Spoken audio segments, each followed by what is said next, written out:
Cerita dimulai dari seorang Raja Iblis Tartaros yang berhasil mengalahkan manusia terakhir bernama Zephyr. Sejak 1 tahun, setelah manusia kalah melawan ras iblis, sejumlah manusia dibantai habis dan manusia yang selama ditangkap serta dijadikan inang untuk melahirkan monster baru. Zephyr, sebagai survivor dari pemberontakan, melanjutkan pertarungan dengan sang monark para iblis Tartaros hingga saat ini. Di akhir hayat Zephyr, Tartaros memberinya sedikit perpanjangan waktu agar mereka dapat berbincang. Tartaros juga memuji Zephyr karena kegigihannya melawan dirinya. Karena hanya Zephyr yang mampu membuat Tartaros kewalahan. Zephyr tak seperti manusia lain yang menyerah setelah takut pada kekuatan lawannya. Dan tipe manusia itu sangat membuat Tartaros marah. Zephyr sangat gigih, seharusnya ia paham karena Zephyr berhasil memanjat sampai puncak dunia manusia.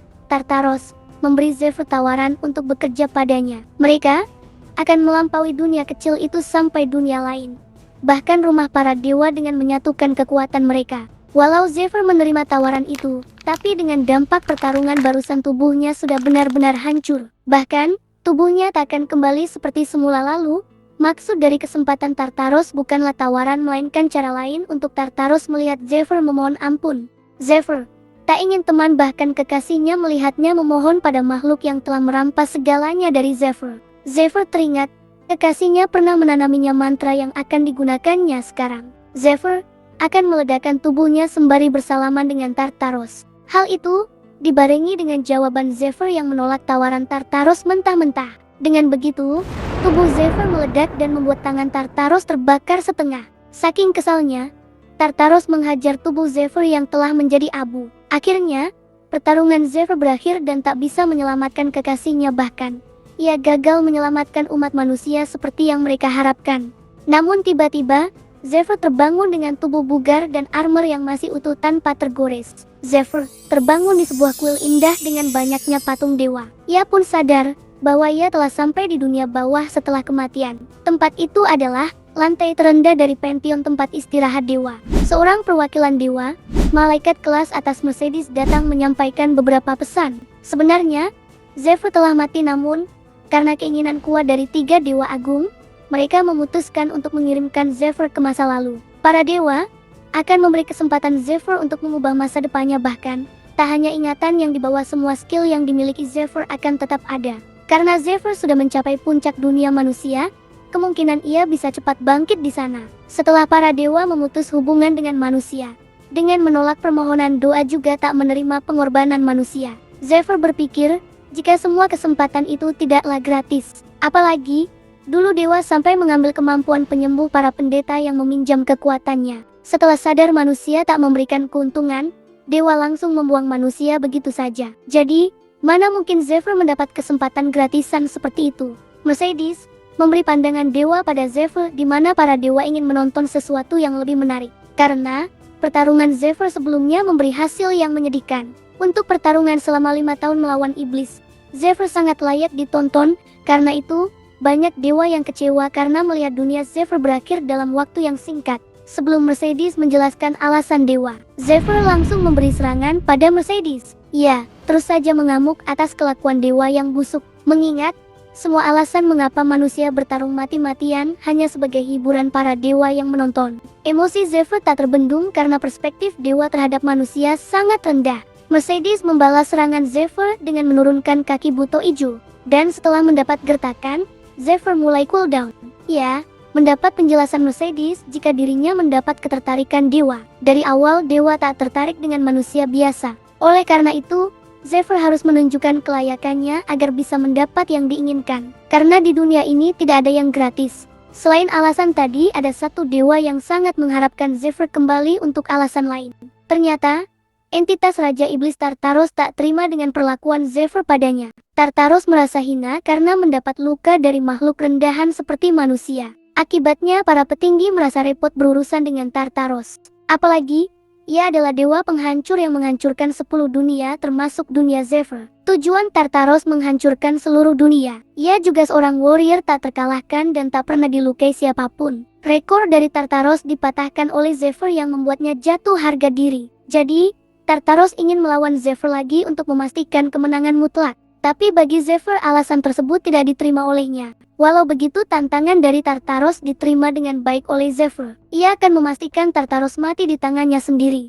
Karena Zephyr setuju untuk kembali, Mercedes memulai pemindahan Zephyr ke masa lalu. Waktu di mana Zephyr akan sampai tidak diketahui. Tapi waktu itu akan cukup untuk Zephyr memulihkan kekuatannya. Sebagai tambahan, Dewa juga memberi Zephyr hadiah untuk menunjukkan bantuan mereka. Dan itu akan diterima dalam bentuk keuntungan. Walau menjijikan, Zephyr akan menerimanya karena kesempatan tetaplah kesempatan. Dan akan dimanfaatkan untuk balas dendam pada Tartaros serta dewa yang telah merendahkan manusia seperti serangga.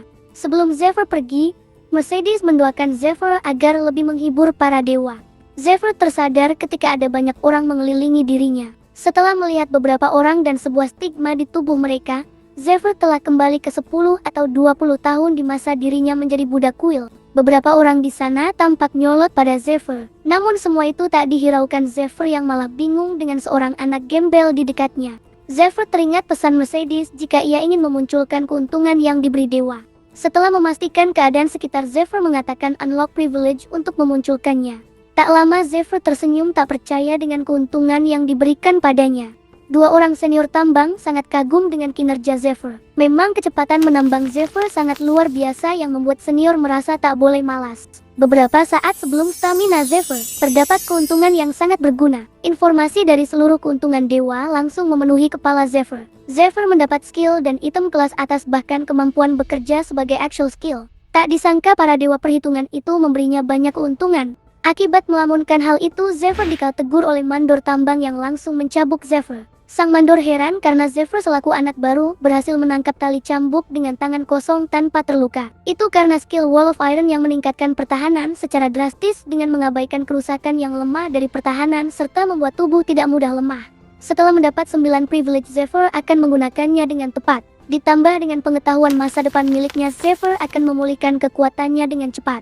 Yang pertama dilakukan Zephyr adalah mengumpulkan uang. Oleh karena itu, Zephyr semangat menambang batu bara. Bahkan karena Zephyr, kelompok F miliknya mendapat peringkat pertama yang ternyata Zephyr sekelompok dengan makhluk gembel sebelumnya. Peringkat yang didapat kelompok F membuat kelompok lain merasa dirugikan karena pembayaran kelompok terakhir akan dibagi rata dengan kelompok 1, 2, dan 3. Setelah pengumuman itu, mereka berdoa pada Dewi Arya yang merupakan dewa agung dengan kepercayaan terbesar di benua. Rata-rata orang ditambang adalah orang yang kehilangan rumah karena monster, atau seorang pahlawan yang diselamatkan oleh kuil dan menjadi budak untuk melunasi biaya pengobatan yang besar. Dan jika Zephyr masih memiliki stigma di tubuhnya, maka ia tak bisa bergerak semaunya. Apabila Zephyr keluar wilayah kerja tanpa izin, jantungnya akan berhenti dan langsung mati. Jadi Zephyr harus segera melunasi biaya pengobatan secepatnya agar segera mendapat kebebasan dan melanjutkan rencananya. Selain membalaskan dendam pada Tartaros, Zephyr juga berjanji akan melindungi Altair kekasihnya kali ini. Di wilayah tambang juga ada toko yang menyediakan makanan maupun konsultasi kesehatan. Namun harga di sana sangat gila-gilaan, di mana segelas bir seharga 80 silver dan setiap 10 silver berarti 12.000 rupiah. Sementara harga 1 emas berarti 112.000 rupiah. Dengan pedenya si anak gembel sebelumnya mendekat pada Zephyr dan ingin membeli sebuah minuman karena telah menyelamatkannya. Melihat beberapa silver di tangan si gembel, Zephyr menolak dengan dalih orang dewasa tak boleh merampok anak kecil. Si gembel hanya ingin berterima kasih karena Zephyr telah membantunya saat dipukuli. Dengan bayaran pertamanya, si gembel berharap bisa balas budi karena sebelumnya ia tak pernah mendapat bayaran. Karena mereka kelompok lemah, jika mendapatkan peringkat terakhir maka tak akan mendapat bayaran. Beralih dari si gembel, Zephyr berniat membeli Water of Recovery dari sebuah toko. Penjual memperingati Zephyr jika harga item itu mahal dan jika Zephyr anak baru mungkin ia tak memiliki uang. Dengan pede, Zephyr malah utang anjir dan hanya membayar 1,5 koin emas. Padahal bunga pinjaman sangat tinggi. Water of Recovery adalah item populer yang memulihkan sedikit health si pengguna, juga memiliki efek rahasia yang akan meningkatkan kekuatan sihir jika meminumnya dalam jumlah banyak. Karena Zephyr memiliki skill Vision of Hermes yang meningkatkan efek semua potion secara drastis, maka potion sebelumnya akan meningkat menjadi 500%. Tapi, seberapa keras bekerja di tambang hasilnya akan tetap sama saja. Jadi Zephyr melaporkan adanya monster di dalam area tambang dan meminta tim hunter untuk mengatasinya. Dengan sukarela Zephyr akan mengantar para hunter ke tempat monster, dengan begitu ia akan menghasilkan uang dari dungeon. Monster adalah makhluk yang terlahir dari benang dalam sihir. Rata-rata monster merupakan ancaman bagi manusia serta menimbulkan banyak kerusakan. Namun mereka juga memberi manusia manfaat seperti kristalisasi sihir dalam tubuh monster disebut Magic Stone. Tulang dan bulu monster dimanfaatkan sebagai material untuk item. Tanpa disadari, monster sudah menjadi material berharga sampai manusia tak dapat hidup tanpa monster. Berarti Dugeon adalah rumah para monster yang berbahaya, tapi mereka juga seperti kota harta yang harus ditemukan. Akhirnya Huntus yang diminta oleh Zephyr datang juga. Huntus adalah budak yang dipilih karena kehebatannya dalam bertarung dan berburu. Karena menghadapi monster yang bahaya, upah mereka juga jauh lebih besar dan tergantung kinerja mereka. Di sisi lain, Zephyr heran alasan dirinya dijadikan budak tambang dan bukan seorang hunter, padahal Zephyr adalah seorang petualang. Sementara itu, saking seringnya Zephyr utang, pemilik toko tidak dapat memberinya pinjaman lagi. Untungnya seorang Gyarakuil menawarkan pinjaman dengan jaminan organ. Walau kaya orang bener, ternyata Zephyr malah sinting dan benar-benar mengisi formulir penggadaian organ. Semua itu hanya untuk memberi water of recovery serta beberapa potion lainnya. Setelah banyak meminum potion, Zephyr merasa siap untuk memandu para Huntus. Ketua Huntus tim pengintai Goat serta dua anak buahnya Dale dan Marco menghampiri Zephyr agar mereka segera on the way. Walau Zephyr tak memiliki Night Vision skill, tapi ia bisa menggunakan Mana Detection skill. Padahal Night Vision sangat berguna untuk melihat dalam kegelapan, tapi Mana Detection juga sama pentingnya untuk memasuki sebuah dungeon tanpa menarik perhatian monster. Karena Zephyr budak penambang, Dale juga agak meremehkan Zephyr dan meragukan kekuatan mana milik Zephyr. Mendengar sedikit ejekan Dale tak membuat Zephyr marah karena Zephyr tak merasa familiar dengan dua orang itu. Apalagi dua di antara mereka akan mati jika semuanya berjalan sesuai dengan masa lalu Zephyr. Dengan itu, Zephyr memiliki ide untuk memanfaatkan mereka semua. Singkatnya, mereka sampai di depan dungeon yang ditunggu oleh tim Huntus penunggu. Tim pengintai termasuk Zephyr dipasangi sebuah gelang yang dialiri sihir. Jika terjadi sesuatu, maka gelang lain yang dipakai tim penunggu akan putus, dan jika itu terjadi, mereka akan memanggil bantuan dari markas. Setelah mendengar beberapa arahan, akhirnya mereka masuk ke dalam dungeon. Walau mereka adalah Huntus pengintai, tapi mereka memiliki keahlian bertarung dan menyelesaikan beberapa monster. Padahal tugas utama Huntus pengintai adalah memeriksa keadaan dungeon serta memberikan informasi pada Huntus penyerang untuk menyelesaikan dungeon. Tapi Goat sebagai ketua memiliki ide untuk menyelesaikan dungeon itu sendiri saja. Apalagi dari tadi yang ditemui mereka hanya monster medium kobold. Tentu saja Dale dan Marco uring-uringan karena jumlah kekuatan mereka hanya 3 dengan menganggap Zephyr seorang sampah tak berguna. Di dalam dungeon, Goat meminta Zephyr mengeluarkan biji serta daun kemiri, kemudian menumbuknya dengan sisa monster kobold demi menghasilkan aroma kobold betina. Dengan aroma yang kuat, para kobold akan menciumnya dari jarak jauh. Kemudian mereka menggunakan itu sebagai pemancing para kobold ke sebuah jebakan yang mereka buat sebelumnya. Cara yang berhasil itu membuat Goat dipuji oleh anak buahnya. Di kehidupan pertama, Zephyr berada di satu tim dengan Goat, untuk itu Zephyr akan sedikit membantunya agar ia juga mendapat keuntungan. Jadi sebelum rencana itu dimulai, Goat telah diberi arahan oleh Zephyr. Dan dengan tak langsung, semua rencana tadi adalah ide dari Zephyr. Dalam pikiran Goat ingin memperalat Zephyr, apalagi karena kemampuan Zephyr yang sangat berguna. Dari awal Zephyr sudah mencari tumbuhan kemiri yang sangat langka. Hal itu membuat Goat sangat memperhitungkan tindakan yang diarahkan Zephyr yang ternyata membuatnya memiliki sebuah pencapaian. Goat berasumsi Zephyr ingin dirinya dipromosikan menjadi hunter dengan mendekati Goat, dan sayangnya ia hanya memanfaatkan Zephyr saja. Setelah mereka semua membereskan kobold di lorong lain, Dale menemukan sebuah kerangka kobold. Tak lama dari itu, Dale dihempas oleh cakar monster besar. Marco dengan cekatan mengaktifkan mana perisai yang bahkan dapat menangkis kepala suku orc. Berharap semua temannya berada di belakang Marco, tapi sebuah ekor monster malah menghancurkan perisai terkuatnya. Terkejut karena dua anak buahnya langsung terkapar, Goat tak percaya jika ada monster sebesar itu ada di sekitaran mereka yang tak lama juga menyerang Goat. Hingga sore hari terlihat tim penunggu heran dengan gelang yang dipakainya putus 3 sekaligus. Sementara Goat berhasil berlindung di balik Zephyr, namun skill Wall of Iron milik Zephyr kurang menahan kekuatan sang monster. Padahal skill itu dapat mengabaikan kerusakan, tapi malahan kurang bekerja karena monster yang kuat. Si monster memungut tubuh Dale dan menampakkan dirinya, yaitu Predator. Predator ini memanfaatkan aromanya untuk membuat monster lain berpikir dirinya sesama, dan setelah dewasa Predator ini memakan monster yang membesarkannya demi menimbulkan keributan. Zephyr meraih tombak milik Goat dan langsung bersiap bertarung secara serius dengan Predator. Di tangan kiri Zephyr terdapat privilege silver key, yaitu kunci ruang kastil terlupakan. Pemegang kunci bisa mengambil dan memasukkan item dari ruang silver, dengan kata lain artefak subspace. Dari sana Zephyr mengeluarkan tanaman dragon soul dan sebuah kain. tanaman Dragon Soul berkhasiat untuk menenangkan seseorang. Setelah memberikan kain pada Goat, ia juga meminta Goat untuk segera mundur dari jarak Zephyr. Dengan kuda-kuda yang matang, Zephyr akan mengamuk melawan predator di depannya. Goat yang khawatir berseru jika Zephyr bahkan bukan seorang petarung, jadi bagaimana bisa Zephyr akan melawan predator di depannya? Jika sampai Zephyr mati, pasti harga diri Goat akan sangat terhina karena berlindung di balik tubuh seorang penambang. Saat Goat berpikir seperti itu, ia terkena sebuah intimidasi dari predator bernama Fear. Skill Fear milik predator adalah skill melumpuhkan musuh dengan rasa takut. Saat itu, Goat teringat cerita yang disampaikan seniornya saat Goat masih seorang rookie. Beberapa tahun lalu ketika predator dewasa menyerang desa sekitar, semua penduduk bahkan tak berkedip dan menyaksikan kejadian itu karena mereka terlumpuhkan oleh Fear.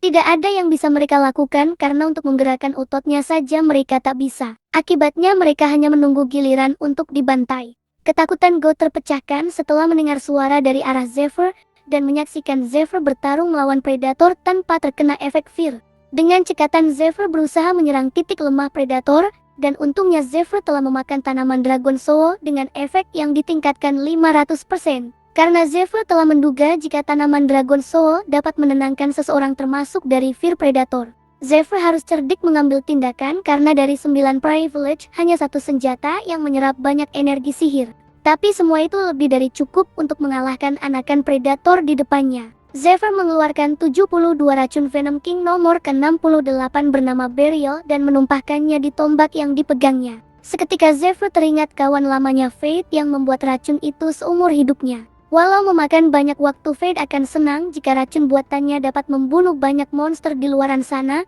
apalagi saat itu dunia sudah runtuh. Oleh karena itu, Zephyr mencoba menggunakan racun Burial di kesempatan kali ini dengan menyayat tubuh predator dengan tombaknya. Burial yang dibuat dengan herbal biasa itu akan masuk ke aliran darah dan merusak organ dalam korbannya. Ditambah rasa sakit yang luar biasa membuat Burial Venom King sangat sadis. Zephyr hanya perlu menunggu 3 menit sampai seluruh tubuh predator dipenuhi oleh Burial. Hingga saat itu Zephyr harus bertahan dari serangan predator. Tapi gerakan lincah predator membuat Zephyr terhempas karena ekor predator yang berpower itu. Belum sempat Zephyr bangkit dari dinding congor, si predator udah mangap yang membuat Zephyr terkejut. Untungnya Zephyr sudah memikirkan cara dengan melempar sebotol Burial langsung ke mulut predator dan langsung menghindari serangan predator. Tak lama predator muntah darah yang menandakan organ miliknya hampir hancur. Dengan kesempatan itu, mungkin 1 menit sebelum predator mati, Zephyr akan bertahan dengan menyerangnya duluan. Dengan kekuatan fisik sekarang, tak mungkin Zephyr menandingi kecepatan predator, jadi ia akan menunggu kematiannya sembari menghindar. Untuk serangan terakhir, Zephyr berusaha naik ke tubuh predator dengan bergelantungan di ekornya. Dengan waktu yang tepat, Zephyr lompat dan menusuk mata predator dengan tombak beracunnya. Akibatnya predator itu merasakan kerusakan dari serangan Zephyr karena tak hanya sekali tapi Zephyr menusuk matanya berkali-kali. Setelah menusuk predator sebanyak itu, Zephyr masih ingin memberinya serangan karena ia telah mempersiapkan kekuatan fisiknya di 10 tahun lalu dengan banyak meminum potion sebelumnya. Kekuatan itu akan cukup untuk menembus tengkorak predator dan akhirnya Zephyr menggunakan sihir yang telah dikumpulkannya sebelum itu. Singkatnya, Zephyr berhasil menumbangkan predator itu dengan pukulan terakhir yang overpower. Sementara Goat yang menyaksikan merasa seperti badut karena telah salah menilai Zephyr. Apalagi Goat berniat memperalat Zephyr saja, tapi setelah melihat kekuatan Zephyr, barulah Goat sadar jika dirinya yang diperalat. Karena dengan kekuatan Zephyr, kelayakannya akan mudah disadari dan berkembang maju. Namun karena Zephyr hanyalah seorang penambang, ia membutuhkan tiket menuju dungeon yang tak lain adalah Goat. Setelah hal itu, Zephyr memanggil Goat dan ingin mengajaknya bicara. Sementara itu di antah berantah hutan terdapat sekelompok budak kuil sedang membunuh budak kuil lainnya. Dilihat dari stigma atau tanda bersegel di tubuh mereka berasal dari kuil Arya. Kelompok terkuat membunuh kelompok lemah dengan menyebutnya penyembah iblis pada mereka. Setelah kelompok lemah sekarat, seekor kelabang yang disebut parasit keluar dari salah satu tubuh kelompok lemah. Hal itu membuat kelompok kuat yakin bahwa kelompok lemah itu memang sekelompok penyembah iblis. Berpindah di lain tempat, pemimpin kelompok kuat barusan melaporkan tindakannya pada seseorang di balik meja kerjanya. Seseorang yang terlihat lebih berkuasa itu kagum dengan hasil kerja anak buahnya yang melenyapkan 7 anggota hanya demi mencari 1 serangga saja. Seseorang yang disebut penguji Matias itu diberitahu cara kerja si penyembah iblis itu. Disimpulkan seluruh anggota telah terkena pengaruh aliran sesat, jadi keinginan sang bawahan ingin membebaskan orang sesat sebelum raid party dimulai. Raid Party adalah sekelompok pemain yang bekerja sama untuk menyelesaikan tantangan besar atau misi yang sulit dalam game. Jika para orang sesat belum dibebaskan, maka Raid Party yang akan mereka adakan bisa rugi besar. Sang penguji menerima saran dari bawahannya dan akan mengurus hunters yang akan protes akan hal itu. Sebagai gantinya, bawahannya selaku anggota Departemen Penyidik Orang Sesat harus memberikan hasil serta tak boleh seenaknya dengan wewenang sebagai anggota. Di Departemen Sumber Daya Manusia, God sedang mendaftarkan Zephyr sebagai bagian dari Hunters dan berada di timnya. Oleh karena itu, sebuah risiko dari rookie seperti Zephyr akan ditanggung oleh God selaku ketua timnya. Dalam hati God tak percaya karena ia mendapat keberuntungan dengan memiliki anggota kuat seperti Zephyr. Kemarin di dalam dungeon, Zephyr meminta God untuk tak bicara jika ada makhluk seperti Predator berada di dalam dungeon. Jadi setelah kembali dari dungeon, mereka akan melapor jika hanya ada sarang kobold yang mereka temui. Itu karena apapun yang berada di dungeon seperti mayat monster, batu sihir dan item lainnya akan menjadi milik Will. Jadi budak pengintai tak mendapat sepeser pun dari hasil mereka karena satu-satunya yang dapat menerima bayaran hanya hunter petarung yang hadiahnya tak sebanding dengan harga jarahan di dungeon. Jika Zephyr menyimpan mayat predator dan menjualnya langsung pada broker, maka mereka akan mendapat keuntungan yang banyak. Menurut God semuanya mustahil karena tim penunggu sudah menunggu di depan dan jika mereka keluar membawa mayat pasti akan ketahuan. Ditambah tim pemeriksa juga akan datang dan membawa jarahan di setiap sudut dungeon. Lalu Zephyr memperlihatkan skill subspace miliknya yang membuat mayat predator beserta darahnya hilang tak bersisa. Melihat kemampuan Zephyr apalagi dengan kemungkinan God akan dipromosikan jika namanya naik, maka God setuju mengikuti rencana Zephyr. Zephyr akan membuat God promosikan di 3 dungeon lainnya dan tak hanya itu, God juga dapat mengambil hadiah dari penyelesainya sementara Zephyr akan mengambil mayat dari monsternya. Dengan memiliki anggota yang superior ditambah jumlah anggota mereka, tak banyak kemungkinan untuk mengusai dungeon akan mudah. Dan jika menyelesaikan dungeon hanya dengan beberapa anggota saja, peringkat God sebagai ketua tim akan meroket. Yang diinginkan God hanyalah promosi sedangkan Zephyr hanya ingin uang, jadi God akan memanfaatkan kesempatan itu dan berhati-hati terhadap God. Zephyr berpikir akan melunasi hutangnya dengan menjual predator yang berharga tinggi kemudian pergi dari Quill secepatnya. Tapi sebelum itu Zephyr ingin mengikuti raid yang diadakan bulan depan di sana. Mereka akan menemukan item yang memberikan gelombang besar pada dunia. Karena itu, Zephyr harus mengikuti raid tersebut dan mendapatkan item itu demi masa depannya. Singkatnya, God selesai mendaftarkan Zephyr sebagai hunter dan memberitahu peralatan yang perlu diambil Zephyr di tempat pasokan. Zephyr malah memikirkan bahwa di kehidupan sebelumnya, ia tak sempat mengikuti raid. Sementara sekarang untuk mengikuti raid Zephyr harus memiliki pencapaian besar atau sebuah koneksi. Tapi sebenarnya Zephyr telah memiliki rencana dan hanya tinggal menunggu waktu untuk melaksanakannya. Di jalanan God memberi Zephyr arah menuju tempat pasokan karena God akan menjenguk Dale dan Marco yang dirawat. Tiba-tiba God memaksa Zephyr merunduk karena ada tim penyelidik orang sesat yang lewat di depan mereka. Tim penyelidik berada langsung di bawah sang penguji Matias dan mereka harus diperlakukan seperti atasan budak lain. Mereka dikenal dengan mengabaikan prosedur dan menyiksa orang lain tanpa alasan terutama. Si anjing gila yang berada di depan. Ia adalah orang yang sama saat menghadap penguji Matias dan ia masuk tim penyidik hanya karena ingin membunuh. Saat God sedang gosip, malahan si gila berbalik arah Zephyr serta God yang mungkin mendengar ucapan God sebelumnya. Ternyata si gila itu bernama Sahaku yang penasaran dengan Zephyr dan langsung menanyakan nama serta departemen Zephyr. Tololnya God malah mewakilkan jawaban Zephyr yang membuat Sahaku naik pitam dengan mengeluarkan aura membunuh. Sahaku menyadari jika aura intimidasinya tak membuat Zephyr goyah karena Sahaku paham jika Zephyr adalah master kelas atas. Padahal setiap budak diuji untuk memilah mereka masuk ke departemen mana, tapi bagaimana mungkin master seperti Zephyr berada di departemen tambang? Seketika Zephyr dikelilingi anggota penyelidik lainnya dan dengan angkuhnya Sahaku meremehkan kekuatan Zephyr, bahkan ingin Zephyr menjawab beberapa pertanyaan dari Sahaku. Batin Zephyr senang karena bajingan menyedihkan seperti Sahaku muncul dengan sendirinya. Dengan wajah nyolotnya Sahaku menanyakan tentang penganut dari Demon God. Tentu saja tak ada yang lebih paham tentang kepercayaan itu selain Zephyr. Mereka adalah penganut Raja Iblis Tartaros yang merupakan orang yang akan menjerumuskan manusia ke dalam kehancuran di masa depan. Para penganut itu adalah pengkhianat manusia yang sebenarnya. Mungkin saat ini Sahaku hanya mengetahui jika penganut Demon God telah mendirikan kepercayaan melenceng yang menyebabkan konflik dengan tatanan yang sudah ada. Menurut Sahaku ada perbedaan antara penganut Demon God dengan manusia biasa. Dan kebetulan Sahaku adalah orang yang diakui memiliki kemampuan yang membedakan ketidaksesuaian itu dan bekerja langsung di bawah penguji Matias. Secara insting Sahaku mengatakan bahwa Zephyr adalah orang yang berbahaya.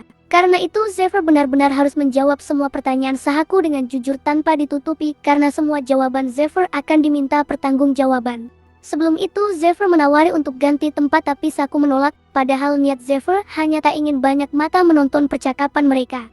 Mungkin juga jika Sahaku berbuat tak senonoh, ia tak akan kehilangan harga dirinya di depan semua orang. Termakan omongan Zephyr, lalu Sahaku langsung membalas dengan tindakan, di mana Sahaku mengaktifkan skill lapangan merah yang berarti kawan yang berada di medan akan dibuff dan seiring berjalannya waktu kekuatan mereka akan semakin efektif. Dengan santai Zephyr melawan Sahaku dengan kemampuan bela diri dari masa depan yang belum diketahui Sahaku. Walau kecepatan Sahaku bukan kaleng-kaleng, namun semua itu sangat mudah diimbangi oleh Zephyr. Apalagi emosi Sahaku membuat dirinya terbakar dendam pada Zephyr. Bahkan saat Sahaku beradu kaki, ia merasakan kerasnya kaki Zephyr bagaikan pipa baja. Dari sini Sahaku menyadari jika Zephyr bukan orang biasa. Belum selesai dengan Sahaku, si raksasa rekan Sahaku menyerang Zephyr dengan gendir rantainya. Zephyr tambah mengejek si raksasa dengan sebutan peliharaan karena memang dia pelongo-pelongo so keras. Walau si gendir memberi banyak kerusakan sekitar, tapi Zephyr tetap utuh bersahaja. Hal itu membuat orang sekitar yang menyaksikan keheranan karena Zephyr dapat mengimbangi serangan tim penyelidik. Di sisi penonton, God juga berharap Zephyr menang agar dirinya tak ikut terseret jika Sahaku melaporkan kejadian itu pada penguji Matthias. Sebagian orang di sana sudah memastikan bahwa Zephyr akan kalah karena selagi Redfield masih aktif maka kekuatan tim penyelidik akan bertambah kuat. Saat si gendir masih menyerang ternyata Sahaku bangkit dan kembali menyerang Zephyr dengan buff yang meningkat 80% dari sebelumnya. Dengan sok keras Sahaku banyak cincong ingin membuat Zephyr menyesal. Alih-alih Zephyr yang menyesal malahan Sahaku yang tepar dengan sekali bogem dari Zephyr. Dalam keadaan seperti itu Zephyr juga mengkritik cara kerja sama tim mereka yang tidak adil dan tidak kompak. Zephyr juga membandingkan pelatihan bawahannya di kehidupan pertamanya. Hahaha.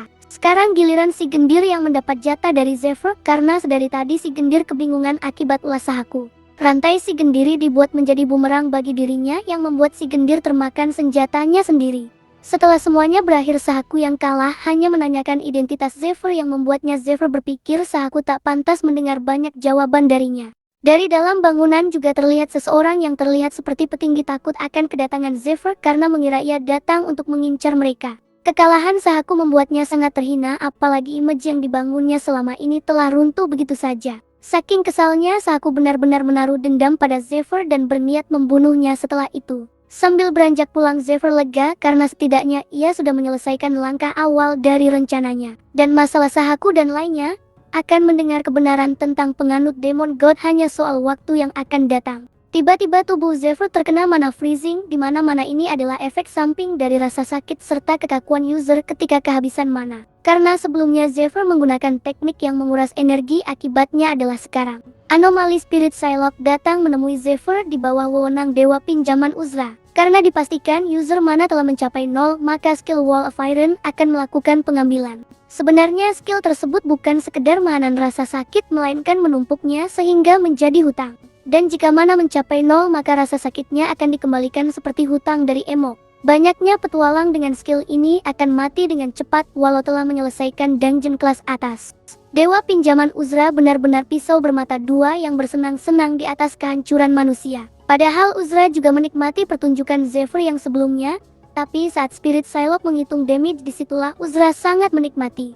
Untungnya Zephyr telah menyimpang potion darurat sehingga kembali mendapatkan mana walau sedikit. Akibatnya pengambilan damage akan ditunda di waktu lain. Untuk seorang ahli yang bertahan hidup setahun meski umat manusia telah punah, Zephyr telah mengantisipasi hal-hal seperti barusan. Selama Zephyr dapat memperkirakan mana miliknya, maka proses pengambilan tak akan bisa dilakukan. Zephyr sudah jauh lebih paham jika skill Wall of Iron adalah skill mahal di situasi seperti Zephyr. Keberhasilan Zephyr menghindar membuat dirinya memasang wajah songong, dan tentu saja membuat Dewa Pinjaman Uzra marah besar. Singkatnya, Zephyr terbangun dengan kaki tangan terpasung serta disambut oleh Biara Quill. Biara Quill meminta pelunasan pinjaman dari Zephyr yang sudah telah 1 jam yang lalu dan karena itu Biara Quill akan mengambil organ milik Zephyr. Dengan tidak sabaran, Biara Quill langsung menodongkan pisau di bola mata Zephyr secara dekat. Padahal Zephyr sudah menjanjikan pembayaran di minggu depan. Tapi karena Biara Quill tahu seluk-beluk hutang Zephyr, jadinya ia merasa bahwa Zephyr tak akan sanggup membayar semua itu. Dan satu-satunya yang dapat dilakukan Biara Quill adalah langsung mencabut beberapa organ di tubuh Zephyr. Di keadaan terdesak itu Zephyr teringat sebuah nama yang membuat Biara Quill terkejut sembari menanyakan identitas Zephyr sebenarnya. Dengan kegarangan yang berubah drastis, ternyata Zephyr telah memanggil nama Biara Quill dengan nama pasar gelapnya. Seseorang dengan tingkat ketenaran tinggi di kalangan dunia bawah yaitu Broker Waitrose merupakan nama lain dari Biara Quill. Waitrose memiliki koneksi dengan dunia bawah, adalah seseorang yang mengurus mayat monster, senjata dan barang curian. Zephyr berpikir tak waras jika ia memaksakan bertarung dengan senjata fasilitas Quill dan akhirnya memutuskan berbisnis bersama Waitrose untuk kelancaran rencananya. Di sisi lain, Saku mengamuk saat sedang mendapat perawatan dan semua itu karena dirinya telah direndahkan oleh Zephyr. Tak lama tindakan Saku menarik perhatian petinggi Ned yang sempat melihat kelakuan Saku dari dalam gedung sebelumnya. Setelah para perawat pergi, Saku yang ingin menjelaskan kondisinya sambil berdalih langsung ditodong pisau oleh Ned. Dengan itu Ned tak ingin mendengar pembelaan Saku karena sudah terbukti betapa tololnya Saku yang berhasil mempermalukan tim penyelidik di depan budak. Awalnya para petinggi mengira Saku memiliki kemampuan yang dipercaya melihat para penganut Demon God. Tapi dengan bukti bahwa dalam setengah tahun target Saku hanya 2 biji, maka para petinggi mulai ragu. Apalagi sekarang Saku membuat tim penyelidik menjadi bahan tawaan karena sikap tolol so kerasnya. Tapi akhirnya Saku terus memohon untuk diberi kesempatan dan disitulah Ned meminta Saku menghabisi seseorang yang telah mengotori nama mereka. Untuk langkah selanjutnya nanti Ned akan memberitahu Saku setelah ia berhasil menyelesaikan tugasnya. Ned juga memberi Saku item milik penganut Demon God yang katanya didapat dari seorang penganut yang juga ditangkap Saku. Seketika itu semangat serat motivasi di dalam tubuh Saku bangkit. Bahkan ia merasa baru saja bangkit dari kasta rendah menuju kasta atas dan begitupun dendamnya pada Zephyr. Sementara di luar kamar pasien, Ned meminta bawahannya untuk mengawasi Saku karena ia hobi bertindak bodoh. Ned juga membodoh-bodohi Saku karena tak sadar bahwa dirinya dipertahankan hanya untuk menutupi sesuatu. Karena Saku pemimpin Staria Quill menjadi hilang kecurigaan terhadap Ned. Padahal Ned berencana menyusup dalam raid dan mencuri item dari pemimpin Staria Quill. Setelah semua itu, penganut Demon God akan mengambil alih wilayah administratif ketiga di Quill Cahaya. Ned yang sebenarnya murid petinggi penganut Demon God harus memastikan misi yang mengubah kultus demon kedepannya akan berjalan dengan baik. Tak lupa Ned meminta untuk penyelidikan terhadap Zephyr yang telah menggunakan bela diri khas dari penganut Demon God. Karena bela diri itu hanya dimiliki oleh master mereka dan keempat saudara Ned. Jika berada di pihak demon, tak mungkin saudara Ned tak memberi informasi itu pada Ned. Dan jika Zephyr tak berada di pihak demon, maka Ned hanya langsung membunuhnya. Sementara di sisi lain, Waitrose gelisah karena Zephyr berhasil membawa seonggok predator di hadapannya. Namun karena predator itu banyak kekurangan, Waitrose meminta Zephyr membawakannya 3 predator lagi nanti. Karena berbagai macam item yang diminta Zephyr, bahkan untuk 5.000 koin emas tak cukup dengan 1 onggok predator saja. Zephyr dengan santai akan membawakan 3 predator itu dalam 3 minggu jika Waitrose memberikan permintaan Zephyr lainnya. Di suatu pagi, Zephyr mengadakan pertemuan dengan Gold, Dale, juga Marku. Tujuan mereka berkumpul kembali adalah untuk mendekatkan diri satu sama lain sebagai sebuah tim. Namun suasana di sana sangat suram sehingga membuat Gold yang asik sendiri jadi sangat garing kriuk. Dalam hati mereka juga tak ingin berada di situasi awkward seperti itu, tapi karena Gold telah membuat perjanjian maka mereka harus menurutinya. Sementara Zephyr berpikir akan memanfaatkan tim mereka hingga berakhirnya raid party. Untuk mencairkan suasana, Zephyr membawa alkohol dengan kualitas tinggi yang hanya didapat di tempat maju. Zephyr sudah sangat memahami Gold karena kehidupan sebelumnya, karena dasarnya ia hanya membutuhkan seorang guru untuk berkembang. Sementara dua lainnya Zephyr tak begitu paham, apalagi di kehidupan sebelumnya mereka mati terlalu cepat. Untuk mengakalinya, Zephyr akan memberikan apa yang dibutuhkan manusia untuk menarik kepercayaan serta kesetiaan dua tim lainnya itu. Sudah jelas dari pandangan Dale, ia tak begitu suka pada Zephyr walaupun sebelumnya Gold telah banyak memberi informasi jika Zephyr sangatlah berguna. Menurut Dale, semua prestasi Zephyr hanyalah kebohongan di saat mereka pingsan di dungeon. Dale tak terima jika Zephyr join tim begitu saja dan bermodalkan rayuan alkohol dengan rasa baik. Karena itu, Dale akan membuktikan kebohongan Zephyr di dungeon lainnya saat mereka mengambil pekerjaan. Tiba di mana mereka melakukan pekerjaan di kota Goa Edelane. Desa itu terbentuk 100 tahun lalu dengan membangun rumah di dalam gunung. Seperti biasa, God pamer jika dirinya pernah mengunjungi desa itu pada masa jaya dari desa itu. Dan kini desa itu telah menjadi sarang monster yang akan mereka musnahkan. Zephyr mengerahkan mana detection ke tanah agar dapat merasakan sesuatu persis seperti ia memegangnya. Dan setelah penelusuran mereka berunding jika monster di sana adalah Black Spider Lily yang memiliki banyak bayi laba-laba. Rencana mereka adalah mendekati sarang Black Spider tanpa menyentuh benang dari mereka lalu membubuhkan potion untuk melumpuhkan bibit Black Spider. Dengan mana detection milik Zephyr, mereka akan mudah mengatasi Black Spider Lily di siang hari yang merupakan waktu tidur mereka. Tapi Dale tak percaya jika ada Black Spider di dalam gua tersebut, dan bukan hal yang mudah jika di dalam sana benar adanya Black Spider Lily. Tubuh Black Spider Lily adalah spider dengan tempurung sekeras baja serta kemampuan memperbanyak diri yang gila-gilaan. Karena itu Dale menyarankan untuk kembali dan memanggil tim petarung agar dapat segera selesai tugas mereka. Zephyr setuju dengan saran Dale, tapi bukan untuk mereka melainkan hanya untuk Dale seorang. Karena Zephyr tak akan memaksa Dale jika ia takut menangani monster itu. Bahkan Zephyr meremehkan di monster jika dirinya dapat dengan mudah membantainya sendirian. Dale semakin tak percaya dengan Zephyr setelah mendengar balasan Zephyr. Karena mana mungkin ia mengalahkan Predator serta menumbangkan penyidik Sahaku. Ditambah semua kejadian itu tak dilihat oleh Dale sendiri. Dan jika itu benar adanya, mana mungkin orang kuat sepertinya mau join di tim mereka. Asumsi Dale yang seperti itu menyimpulkan opininya sendiri. Dengan beranggapan dungeon tempat mereka bekerja sekarang tak berbahaya yang menjadikan Dale sangat sembrono. Bukannya membuktikan Zephyr pembohong, malahan Dale membuat kesalahan dengan tak sengaja menyentuh sebuah benang milik Black Spider Lily.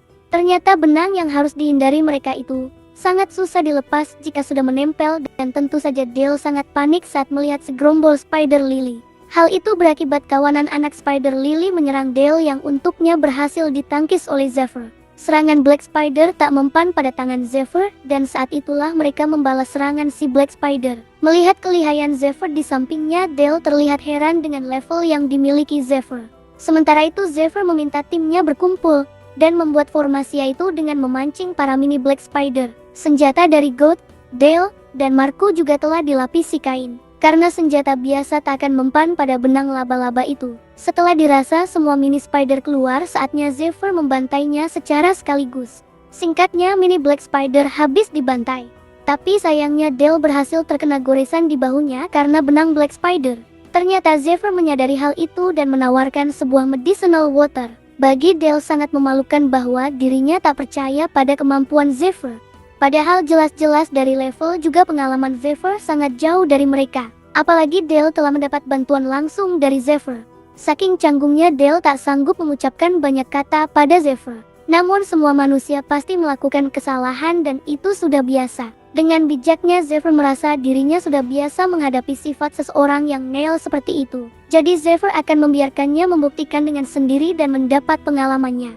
Mereka kembali melawan Black Spider Lily dengan ukuran raksasa. Dan Dale berhasil membuktikan bahwa semua yang dikatakan Zephyr benar tentang kelemahan monster itu, apalagi karena potion yang melumpuhkan pergerakan spider itu jadi lebih lambat. Akhirnya mereka berhasil menumbangkan satu monster Black Spider Lily, dan untuk itu Zephyr memberi mereka pujian. Sementara Zephyr sendiri sudah mengalahkan setumpuk Black Spider Lily raksasa lainnya. Kehebatan Zephyr membuat anggota merasa itu tak masuk akal. Tibalah di saat mereka istirahat makan. Dan karena penasaran, Marco iseng tanya soal pekerjaan Zephyr sebelumnya. Karena mungkin saja Zephyr adalah seorang anggota dari guild besar atau murid dari seorang guru ternama. Mendengar itu Zephyr hanya tersenyum karena teringat dirinya dahulu adalah seseorang yang dipanggil Master.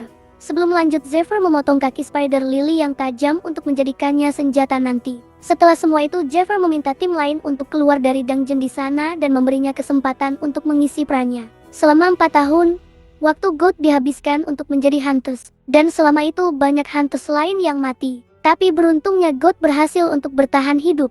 Alasannya karena Goat selalu menghindari jembatan yang berbahaya. Goat selalu memastikan jalan yang akan dilaluinya benar-benar aman. Apalagi, ia hanya mengikuti seseorang yang lebih kuat darinya. Karena itu Goat tak bisa menaikkan peringkat miliknya. Tapi mau bagaimana lagi? Karena tak akan ada seseorang yang melindungi Goat. Beralih pada Zephyr yang menyeletuk jika timnya cukup sampai di sana saja dengan meminta mereka keluar dungeon. Nah, di sini Goat mengira Zephyr memang akan mengalahkan bos Black Spider Lily sendirian. Makanya Goat langsung mengiyakan perintah Zephyr. Tapi menurut Marco, jika mereka sudah berjalan sejauh itu bersama, mungkin lebih baik menyelesaikannya bersama juga. Dan ternyata, Dale juga berpikir demikian juga. Hal itu membuat Goat yang dari awal mencari zona aman merasa kaget. Goat juga berpikir jika Zephyr memandang mereka tak berguna. Padahal mereka semua telah salah paham. Karena sebenarnya Zephyr meminta pergi untuk melakukan perannya juga. Langkah selanjutnya Zephyr mencoba masuk lebih dalam menuju sarang bos. Zephyr mengincar ruang berkembang biak Black Spider Lily. Tempat itu juga menjadi sarang bos serta penjaganya yaitu Night Spider. Night Spider adalah laba-laba penjaga yang melindungi ruang berkembang biak ratu. Tentu saja bos dari Black Spider yaitu Queen Spider berada di sana dan terus berkembang biak. Saat Zephyr mengambil langkah, ternyata Night Spider hanya sebatas bereaksi kecil tanpa menyerang Zephyr di tepi tebing.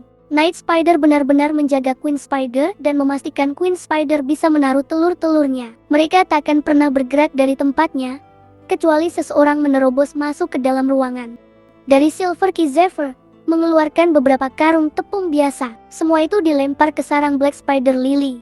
Setelah itu Zephyr menembakkan api dan membuat sebuah kobaran api. Dengan adanya tepung membuat kobaran api menjadi sebuah ledakan beruntun dan membuat dasar ledakan debu. Tentu saja Night Spider tak akan mati semudah itu. Tapi hal itu berhasil membuat Night Spider mengejar Zephyr yang berlari keluar.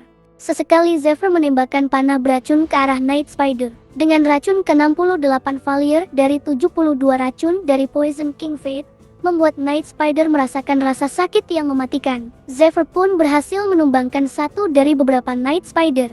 Beberapa Night Spider masih mengejar Zephyr dengan sedikit kobaran api di tubuh mereka. Beberapa saat sebelum Zephyr melancarkan aksinya, ia telah meminta timnya untuk menyemprotkan cairan benang yang sebelumnya diperoleh dari medium Black Spider Lily.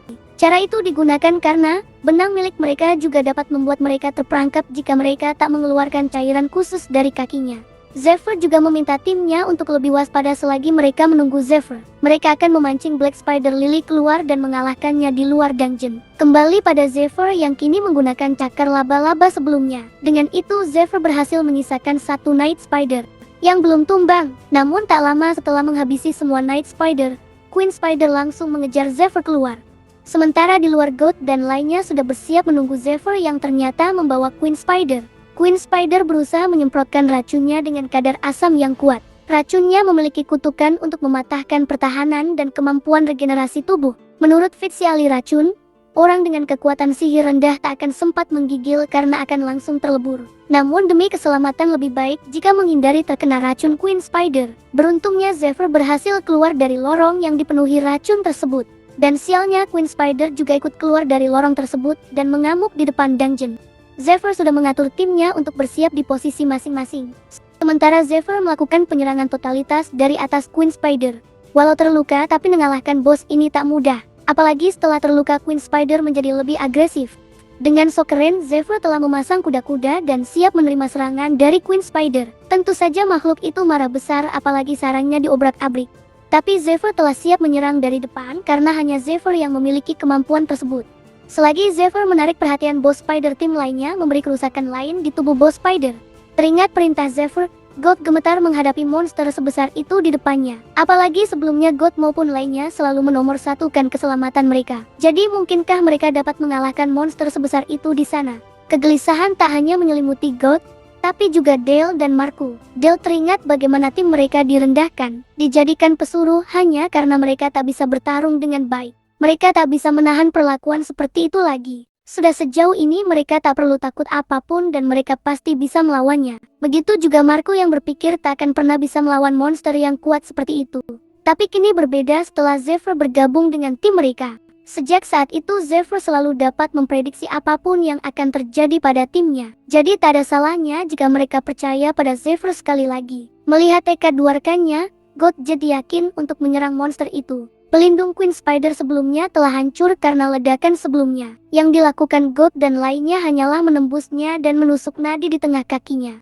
Mereka juga akan memotongnya dengan pedang yang dilumuri potion melumpuhkan.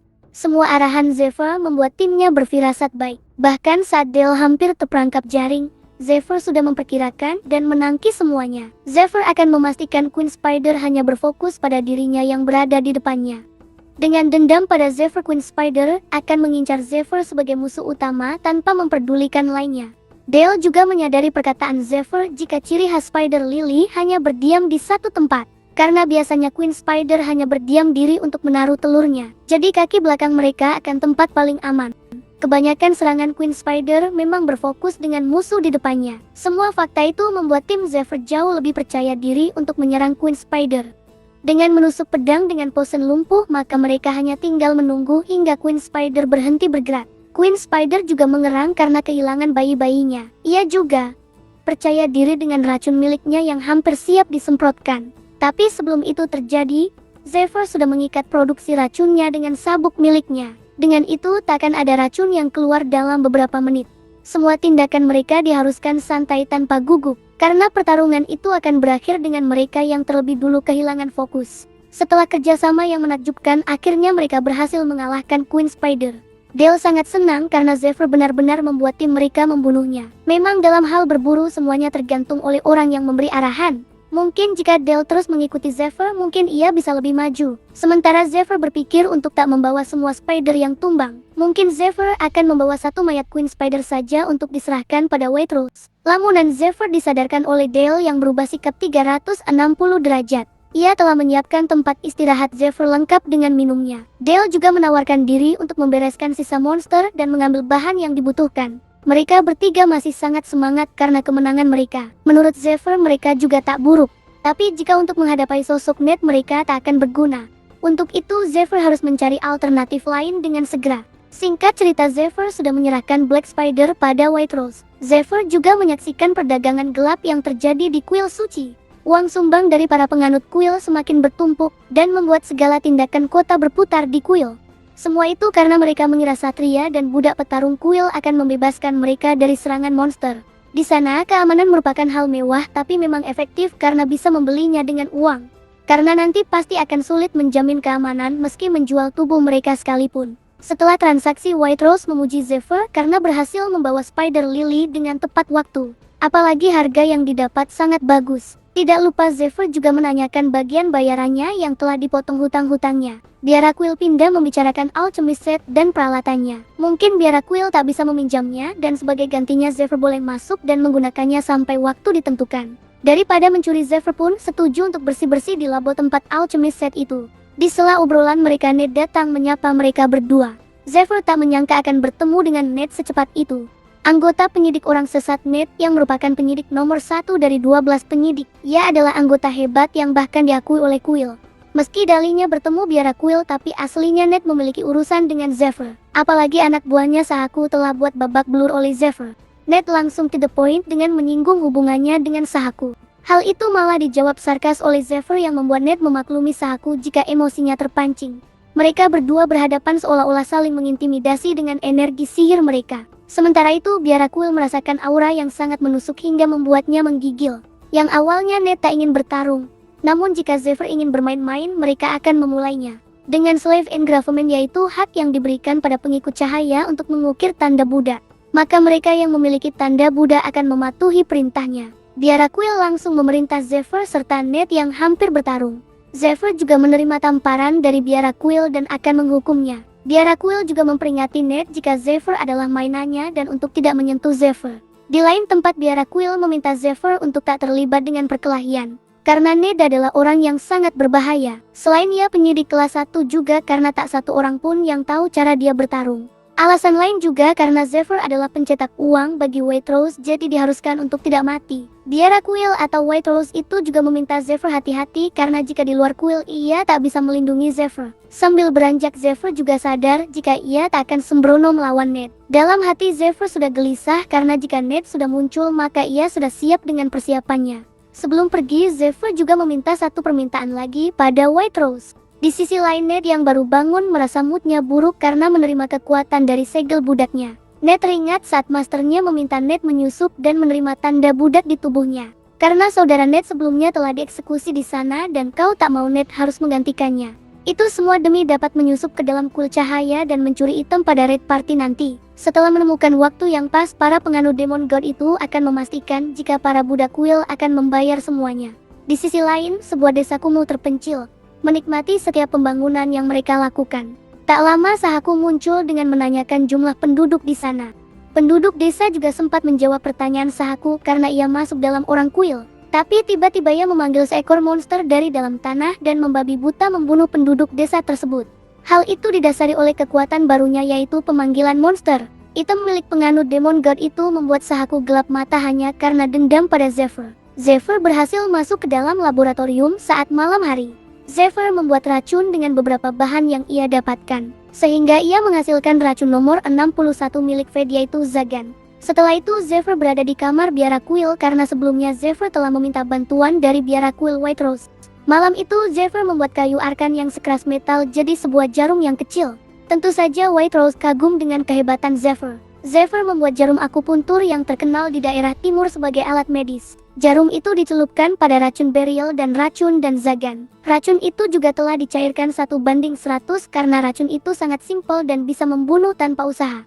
Siapa yang akan menyangka jika Raja Iblis menyerang dan dewa mengambil kekuatan mereka? Dan kita semua akan bergantung pada racun. Sambil memasang akupuntur di tubuhnya, Zephyr berbicara tentang racun yang digunakannya. Namun White Rose panik dengan reaksi Zephyr yang begitu kesakitan. Tapi sebelumnya White Rose sudah mendapat arahan tentang tindakan yang akan dilakukan pada Zephyr. Zephyr juga sudah berpesan jika dirinya hanya ingin melakukan upgrade pada kekuatannya. 72 racun milik Fate itu akan menjadi sesuatu yang berbeda berdasarkan tingkat pencairannya. Jika tubuh mendapat reaksi terbalik dari racun tersebut, maka racun tersebut dapat menjadi obat ajaib yang membuat kemampuan meningkat melampaui batasnya. Masalah Zephyr adalah ia menggabungkan Beryl yang memberi rasa sakit mematikan dan Zagan yang tak stabil. Hal itu membuat tubuh Zephyr merasakan sakit dengan kesadaran yang memudar.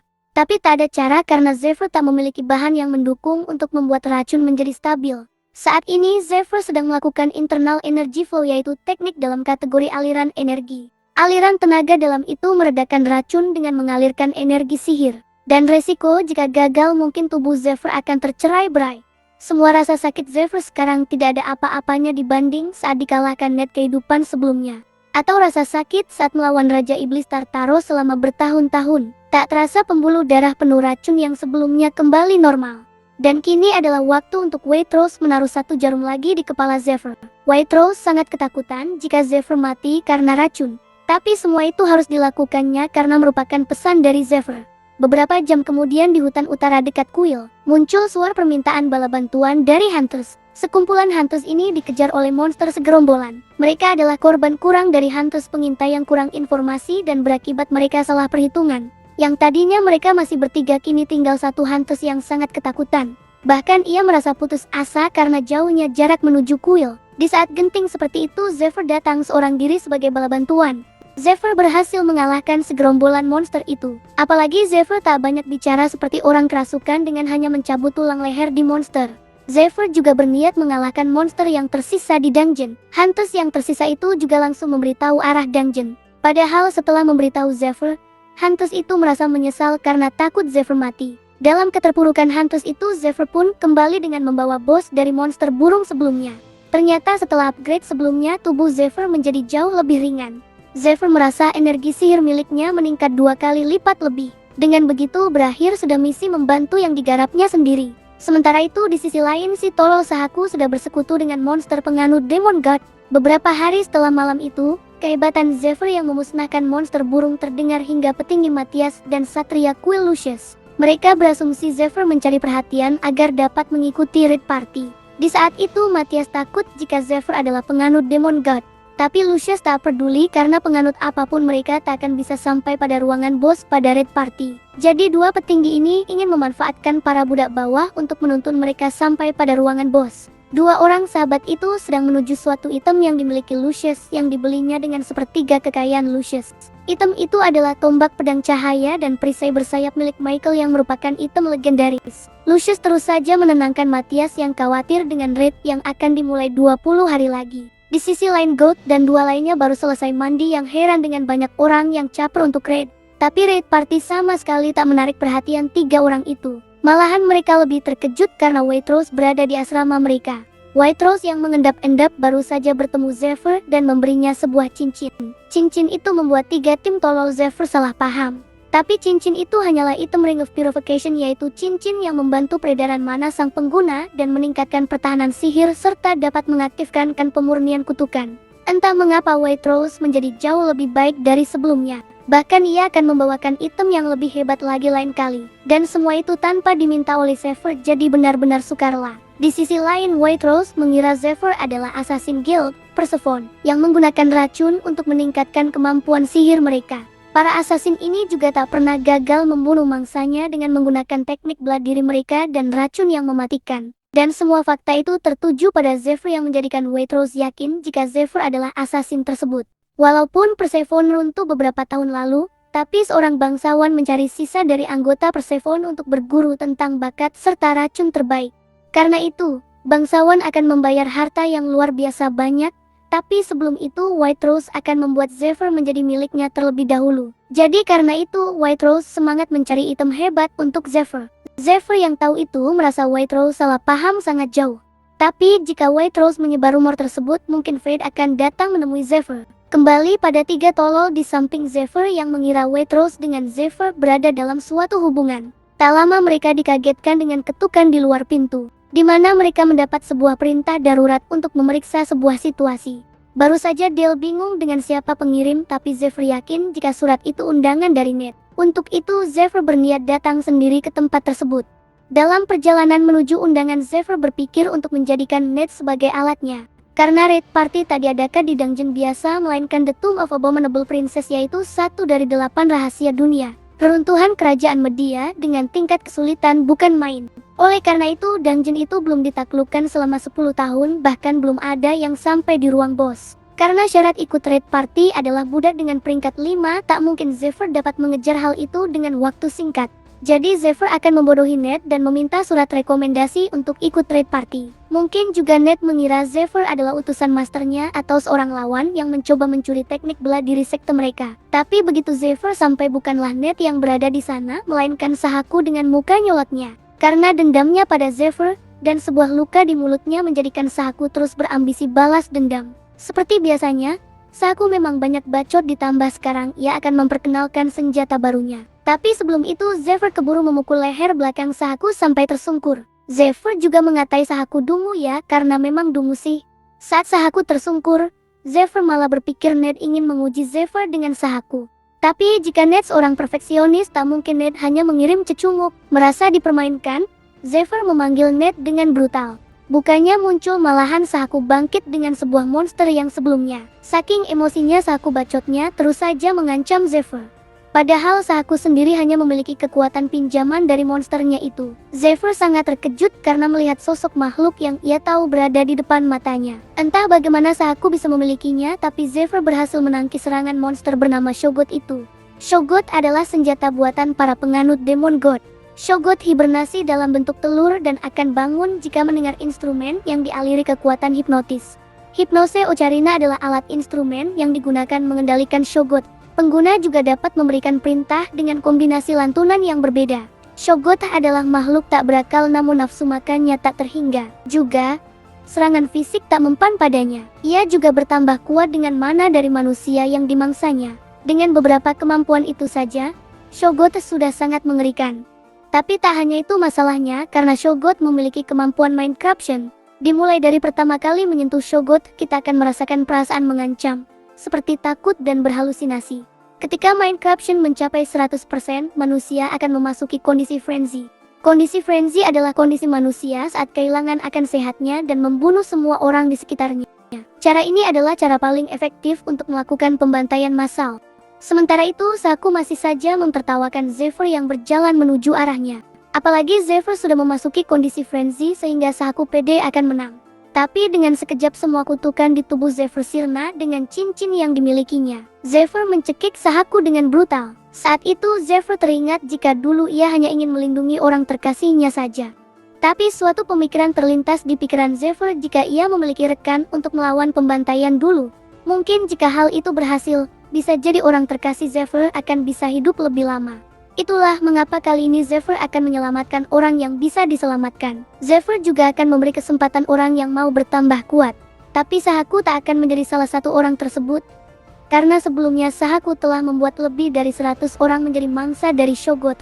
Emosi Zephyr memuncak hingga melayangkan tinju kematian pada Sahaku. Dengan sekali bogem itu, Sahaku benar-benar tewas di tempat. Walau sudah terkapar, Zephyr menggunakan skill Dragon's Roar yang merupakan skill yang paling ditakuti di daerah timur. Dengan akhiran pukulan telapak tangan, sebuah petir menyambar tubuh Sahaku hingga crispy kriuk. Setelah Sahaku tewas mengenaskan, Zephyr memungut hipnose Ocarina. Karena serangan fisik tak mempan pada Shogot, maka serangan seperti elemen api, listrik atau serangan ilahi dapat membunuh Shogot. Tapi, Zephyr tak akan menyia-nyiakan energi untuk hal itu karena ia dapat melantunkan Shogot Breakdown Chord, yaitu memutus koneksi kekuatan sihir yang terhubung pada sel-sel Shogot. Ternyata dari kejauhan Ned mengintai Zephyr dan keheranan karena Zephyr tahu lantunan rahasia itu. Hanya beberapa penganut Demon God yang mengetahui lantunan tersebut. Dengan adanya Ned, Zephyr harus bisa memastikan jika Zephyr bagian dari penganut Demon God. Dengan cara itu, Zephyr akan memiliki kesempatan untuk balas dendam yang menumpuk dari masa lalu.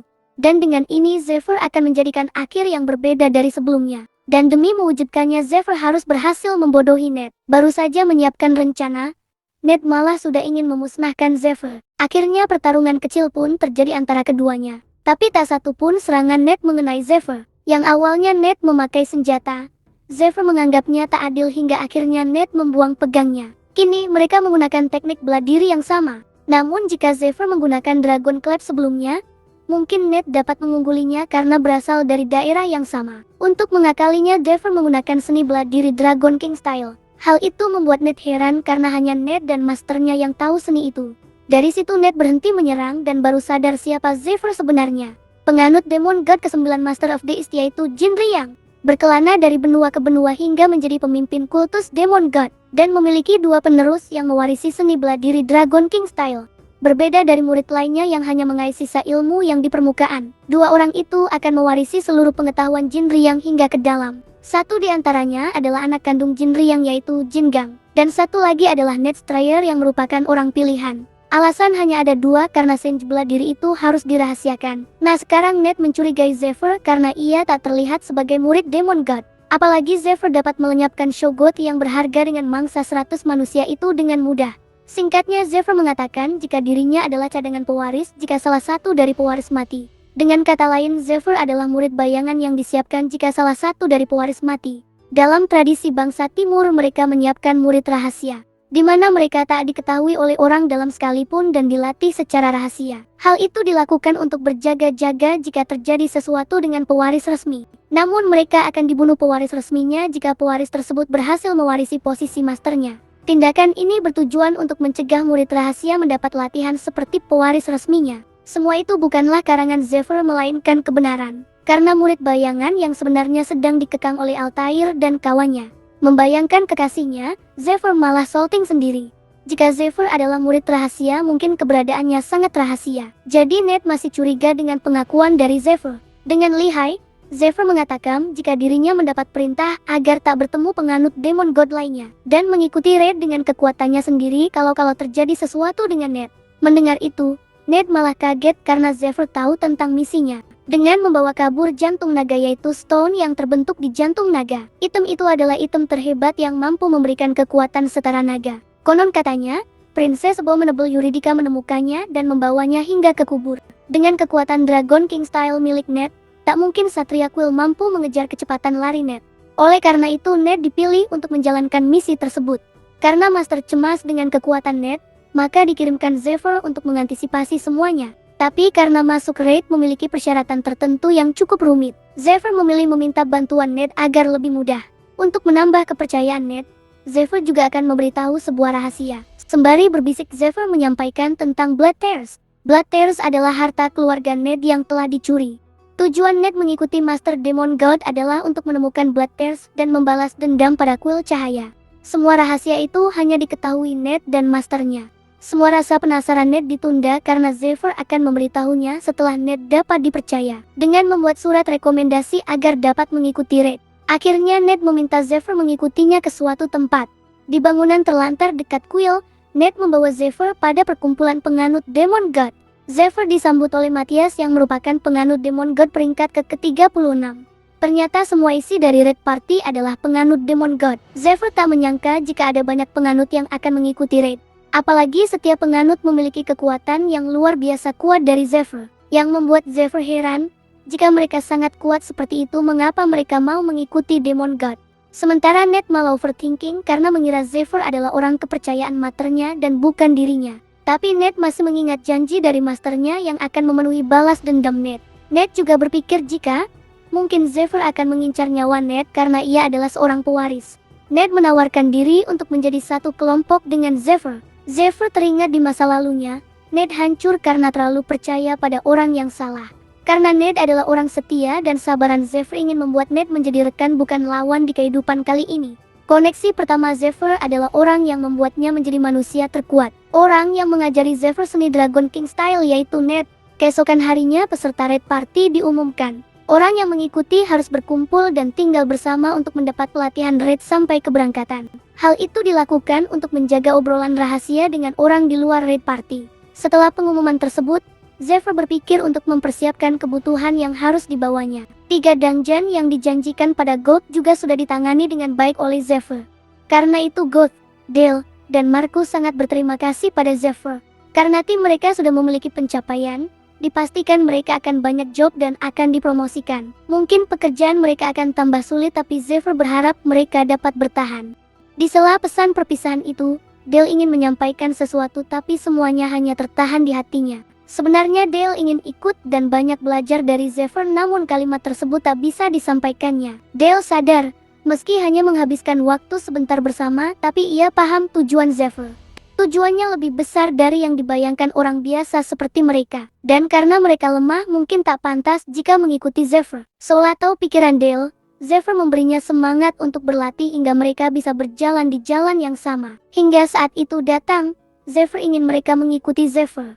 Untuk itu Zephyr sangat memegang harapan pada mereka bertiga. Zephyr juga beruntung tak mengambil tindakan salah dengan membiarkan orang yang seharusnya mati malah tetap hidup.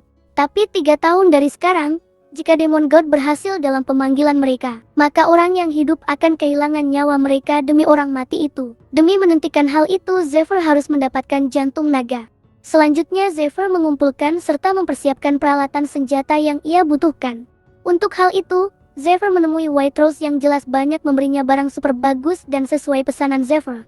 Karena isi dungeon itu adalah tengkorak hidup maka Zephyr mengambil benda tumpul untuk menghancurkannya. Zephyr mengambil sebuah pedang seorang satria yang ditemukan 100 tahun lalu di Mansion Twilight. Energi misterius dari pedang itu masih mengalir di dalamnya sampai kini. Musuh Zephyr sebenarnya bukanlah tengkorak hidup melainkan seluruh anggota raid party yang merupakan penganut demon. Dalam hati Zephyr juga tahu jika Ned belum sepenuhnya mempercayai Zephyr. Tak lama datang seorang biara kuil yang menangani sihir dan berhubungan dengan penelitian. Mengaliri senjata, atribut dan lainnya dengan sihir akan membuat mereka lebih kuat dan tahan lama. Dan biara Angelica adalah salah satu ahli sihir terkuat di kuil. Setelah semua proses itu Zephyr merasa siap untuk memulai rencananya dan menaklukkan dungeon. Tak diduga semua itu dibayarin sama White Rose dengan 3.000 koin emas. White Rose menganggap Zephyr bukanlah orang asing jadi White Rose dengan senang hati membantu. Ucapan terima kasih Zephyr membuat White Rose sedikit tersipu yang padahal Zephyr udah punya LTIR hahaha. Karena Zephyr tak memiliki uang sepeser pun, White Rose juga agak kaget. Karena walau ikhlas tapi White Rose lumayan mata duitan. Untuk itu Zephyr menggantinya dengan 2 botol racun mematikan Burial dan Zagan. Zephyr juga mengingatkan untuk tak menjual nama kontak Mole karena berbahaya. Saking bahagianya White Rose, ia kembali mendoakan Zephyr dengan hal baik-baik. Keesokan paginya, seluruh peserta raid berkumpul di sebuah lapangan. Di kehidupan sebelumnya Zephyr tahu jika dari sebanyak itu hanya beberapa yang selamat. Di pagi hari itu pemimpin party yaitu Satria Lucius menampakkan dirinya dan memberi sambutan. Beberapa yang mengikuti raid party diantaranya Ordo Satria Kuil, tim hunting meliputi budak, dan tim penyidik. Dari 86 orang akan dibagi menjadi 2 menurut peranan masing-masing. Bagian depan untuk pertarungan jarak dekat, memandu dan mengintai.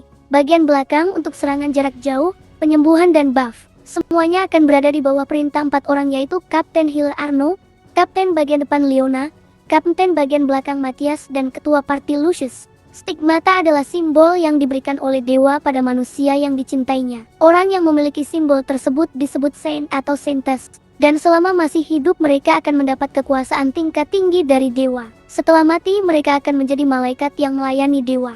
Dan Lucius mendapat stigmata tersebut di umurnya yang ke-7. Banyak orang mengagumi Saint selayaknya malaikat dan merupakan anugerah jika dapat bertatap muka dengannya. Sebelum dimulai Lucius memberi beberapa sambutan serta kata penyemangat pada budak-budaknya. Singkat cerita, mereka memulai latihan di tempat latihan khusus yaitu Puncak Shrieking. Jika dungeon dengan skala besar dapat ditaklukkan, maka kejayaannya akan jatuh pada yang berpartisipasi.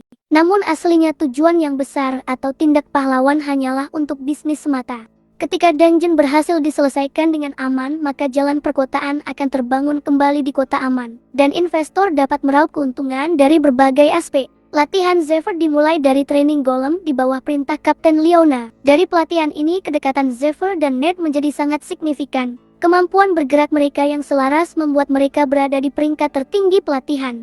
Di malam terakhir latihan, Zephyr menemui Ned yang tak menikmati makan malamnya. Dalih Ned ingin memaksimalkan berat tubuhnya agar berlari dengan baik. Zephyr menemani Ned sembari menuangkan sebuah wine. Ned kepo dengan seberapa banyak pengetahuan Zephyr tentang Ned. Yang awalnya Ned mengira Zephyr akan membunuhnya, tapi malahan tidak sama sekali. Zephyr juga merasakan perbedaan perasaan serta sikap pada Ned. Jadi Zephyr memutuskan memberitahu keberadaan Blood Tears yang dicari Ned. Hal itu membuat raut wajah Ned super duper terkejut mendengarnya. Saat Ned kecil, ayahnya memberitahu jika Blood Tears merupakan harta warisan keluarga Baron Strayer. Itu adalah penghargaan yang diberikan pada keluarganya ketika leluhurnya mengalahkan Demons of the Desert. Ketika leluhur menyerahkannya pada Raja, Raja menghadiahi keluarganya dengan Baron. Raja juga meminta keluarga Strayer untuk menjaga Blood Tears secara turun-temurun. Sejak itu Ned dididik untuk mengemban tugas menjadi ksatria hebat untuk menjaga Blood Tears. Tapi suatu ketika ayah Ned ditipu oleh satria kuil cahaya yaitu Aldean. Padahal ayah Ned memberi jaminan tanah serta gelar Baron bukan Blood Tears untuk hutangnya. Tapi Aldean mengambil Blood Tears yang katanya Baron Strayer telah pindah tangan menjadi milik Aldean. Akibat ayah Ned kehilangan kesabaran dan menyerang Aldean, jadi ia dibunuh oleh satria kuil. Ayah Ned mati di depan mata Ned karena kelicikan Imam Aldean. 12 tahun lalu tempat yang Zephyr dan Ned pijak adalah tempat biasa. Investasi melambung tinggi dalam beberapa tahun. Investasi pada kelompok raid dan hak penyelesaian dungeon menjadi tren. Harga item juga melonjak. Saat itulah bisnis yang berkaitan dengan dungeon mengalir deras. Untuk itu investor meraup keuntungan sebanyak-banyaknya. Namun saat raid berulang kali gagal dan guild paslu bermunculan, serta beberapa faktor yang membuat bubble di sekeliling dungeon hancur, dan itu menyebabkan krisis ekonomi atau bubble break. Saat itu kuil cahaya meraup keuntungan dari menjual produk cacat, membodohi banyak investor swasta, dan lanjut menjual produk tak berguna lainnya sebanyak mungkin. Hal itu dilakukan demi mengurangi kerugian mereka sendiri dan memaksimalkan keuntungan. Sama seperti ayah Ned, investor yang membeli produk investasi melalui pinjaman jatuh miskin dan terpaksa hidup di jalanan. Semua itu disebabkan oleh imam kelas atas, dalang dari dungeon Bubble Break, dan ia lolos begitu saja tanpa hukuman setelah melakukan penipuan terbesar di dunia. Orang-orang itu, terutama Aldean Lasker, adalah orang yang membujuk ayah Ned. Dengan dalih pertemanan, mereka berani memanfaatkan ayahnya dan bahkan membunuhnya. Ned ingin membalaskan dendamnya pada kuil cahaya, mencari Blood Tears yang merupakan simbol keluarganya, tapi rumor tentangnya saja tak pernah terdengar oleh Ned. Dan kenapa malah Master yang memiliki Blood Tears tersebut? Zephyr menimpali jika Master telah memberitahu tentang identitas pemimpin kultus dan 12 petinggi kultus. Pemimpin kultus dan setengah dari petinggi kultus itu imam dari kuil cahaya. Zephyr memastikan jika semua kata-kata yang dijanjikan Master adalah kebohongan. Apalagi jika mereka berhasil membawakan batu jantung naga, maka mereka tak akan bisa menyentuh pemimpin kultus sedikit pun. Dari awal Ned telah dibodohi, padahal Master adalah orang yang dianggapnya sebagai keluarganya. Ned menjadi sangat bimbang dengan semua kenyataan itu. Singkatnya, mereka telah memulai raid dan berada di depan dungeon. Terdapat sebuah tekanan dari dalam dungeon itu dan berbeda dari dungeon lainnya. Dungeon yang belum diselesaikan selama 10 tahun itu memiliki 9 tingkatan. Setiap tingkat yang ada alat pemurnian adalah tempat yang sudah ditaklukkan. Sebelumnya mereka telah menaklukkan 7 lantai, tapi di lantai 8 muncul aura yang sangat mengerikan. Jadi mereka tak sanggup menyelesaikannya lagi. Di saat yang sama di kuil cahaya, kepala imam cahaya Persia itu, Uskup Alfonso Gionetti, berterima kasih pada Imam Aldean Lasker karena ia telah meminjamkan pasukannya karena Lucius pergi ke dungeon.